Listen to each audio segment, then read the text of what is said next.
Hello, this is Dave Gray, current NATSA president. There's been a lot going on within NATSA, and I'd like to take a few minutes to bring you all up to date with what your board and committees have been working on. Our Education Committee reports that members respond better to audio-video content. This is my first attempt at using this method, so let us know if you find it helpful. Before getting to the updates, a couple reminders of what drives NATSA. First is NATSA's mission.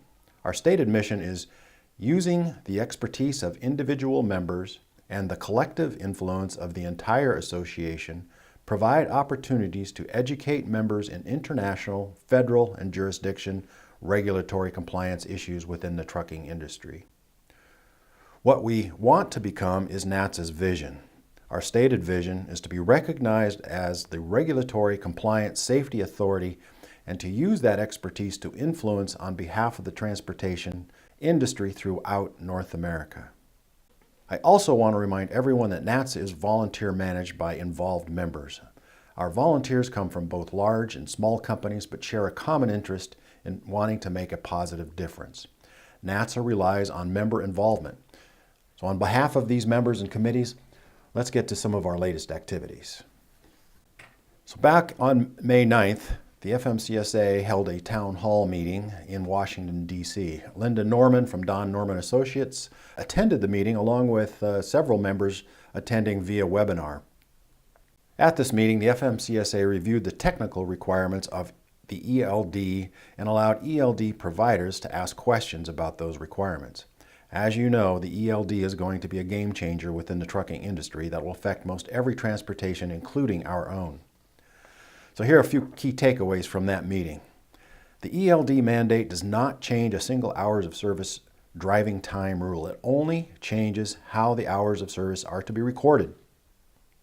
Back office management of the ELD process and data is going to be as big of a change and learning curve as the driver learning how to operate the ELD.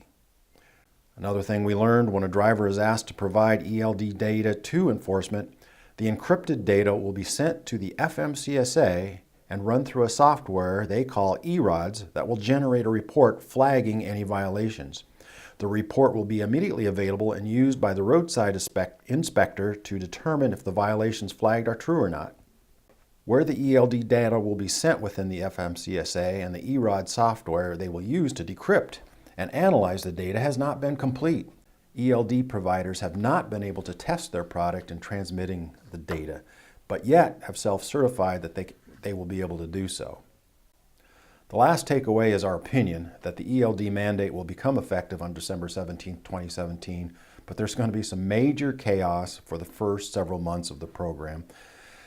The chaos will come from ELD providers struggling to make unplanned bug fixes. Enforcement will struggle to complete the training to perform an ELD audit and work within their new systems. And drivers and back offices will struggle to learn how to manage these systems. This chaos could be an opportunity for service providers to step in and offer to help. In other news, NATSA had several members attend the IRP annual meeting in Tempe, Arizona in mid-May. Regulators from every jurisdiction attended along with interested industry representatives. The meeting theme was navigating the future, with many topics and discussions presented to get everyone thinking about how and what will need to change to keep up with technology. The most enlightening as well as scary comment made at the meeting was transportation will change more in the next 10 years than it has in the last 100. This change will be driven by both technology and the change in workforce as millennials become the major group driving business and government. The IRP has various committees that help it meet the requirements of the plan and steer it towards improving. One such committee is the Industry Advisory Committee, made up of interested industry members who are willing to help share their thoughts and ideas to move IRP forward. NATSA has been a member of this committee for many years. During this year's Industry Advisory Committee meeting, NATSA's Jurisdiction Action Committee Chairperson, Kim Butner of ITS Compliance, shared with the committee NATSA's efforts to provide jurisdictions with customer service best practices, where, using member input, NATSA has identified the online service practices members need in order to process IFTA and IRP transactions efficiently and timely. Our document was well received by the committee. Additionally, the committee chair recapped our project to the entire IRP regulatory community attending the conference, which advanced our agenda and our name recognition. As a direct result of this effort, Bob Pitcher, Vice President of Regulatory Affairs for the American Trucking Associations, invited NATSA to their management conference this October to present our project to the state-level trucking association leaders who will be in attendance. Having the support of individual state trucking associations will provide us added leverage in convincing individual states to improve their practices. Other takeaways from this meeting were managing data records and the need to make the individual jurisdiction data available to all jurisdictions is critical to advancing technology. Electronic credentials have been discussed in previous IRP meetings, but the rapid change in technology has placed a much more urgent need for IRP to provide a common plan sooner than later. Comments out of the meeting is that they wanted to start offering electronic credentials next week. However, reality is that all states have to change at the same time, and much more discussion is needed. Also discussed electronic driver's licenses. Electronic vehicle identification number, VIN numbers, is technology that will be available and be in demand. Regulators will have to have a plan to adapt. How to make roadside compliance inspections safer, more effective, and efficient was discussed. Colin Mooney from the Commercial Vehicle Safety Alliance, CVSA, announced a new Level 8 vehicle inspection was adopted just 2 weeks ago. The new Level 8 inspection paves the way for the development of electronic scanning of commercial trucks. According to Mooney, scanning would allow more trucks to be inspected, would focus stops on just the bad actors, and would promote better compliance at a cheaper cost. Conceivably, a Level 8 inspection could eliminate the need for weigh scales. Additionally, from the meeting, I'd like to quote from Jeff Hood, Audit Manager for Indiana's Department of Revenue. When he was speaking to the industry, he said, "You guys are in for a bloodbath," when he referred to recent audits performed on carriers who used ELD systems as the record keeping for IFTA and IRP audits. Carriers are not understanding the difference between ELD requirements of the FMCSA and the record keeping requirements of IFTA and IRP. NATSA, along with the Industry Advisory Committee, developed a public service document outlining the differences and similarities between ELDs and electronic data recorders for IFTA and IRP. Both IFTA and IRP have posted this document on their website. The NATSA website has our full version available to members at any time.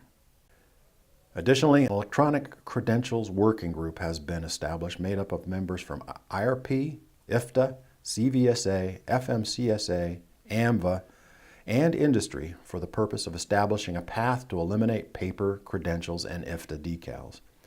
NATSA was accepted into this working group at this meeting, and we're excited to participate.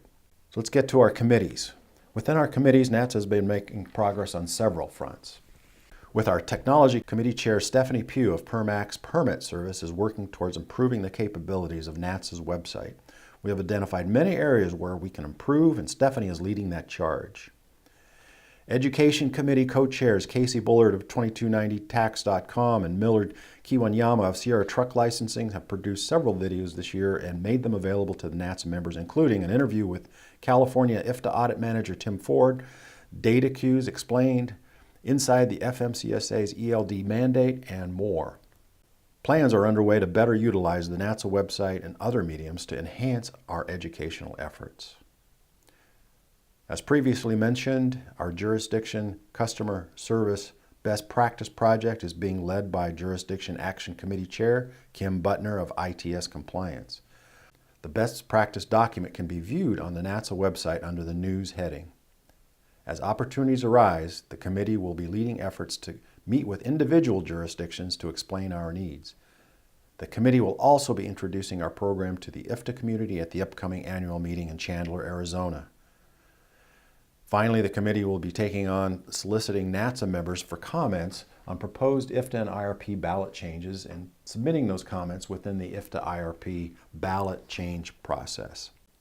Our Marketing and New Member Committee, co-chaired by Lisa Curry of Kenley Inc. and Gary Land of DAT Solutions, have completed developing new marketing materials and a contact process for recruiting new NATSA members. In addition, they are in the process of developing materials customized to attract other transportation professional groups to join our association. Beginning this year, and for the first time ever, NATSA's budget included hiring a part-time contractor to help with the growing administrative duties associated with managing NATSA's growth. Jennifer Macon of Macon Associates was hired and is well underway in performing her assigned duties. This additional help is allowing us to get a lot more done. Lastly, the conference committee has put together what will undoubtedly be the most informational and influential conference in our 31-year history. Being held in Washington, D.C. on September 18th, 19th, and 20th, speakers from the very highest levels of the FMCSA, AMVA, the FDA, State of Virginia, the American Trucking Associations, and more will be on hand to share their expertise and answer your questions.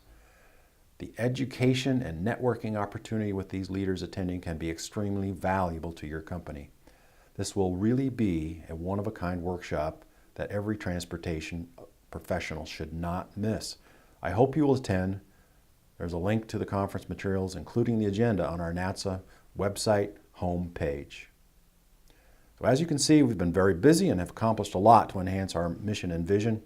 We still have a lot of work to do. My thanks to our volunteers carrying the load, and would ask everyone to consider getting involved and making a difference. I'd like to conclude by giving a shout out of support to longtime NATSA members Louise and Jills of 730 Permit Services. Their headquarters recently experienced a devastating fire. Luckily, no one was injured, but they are left with having to reconstruct their business. Speaking for our NATSA family, we wish them a speedy recovery, and we have set up an Office Depot account in their names should members wish to help out through a donation. Details have been emailed, but if you missed them and would like the information, please contact myself or Casey. Thank you, everyone. I hope to see you all in September at the conference.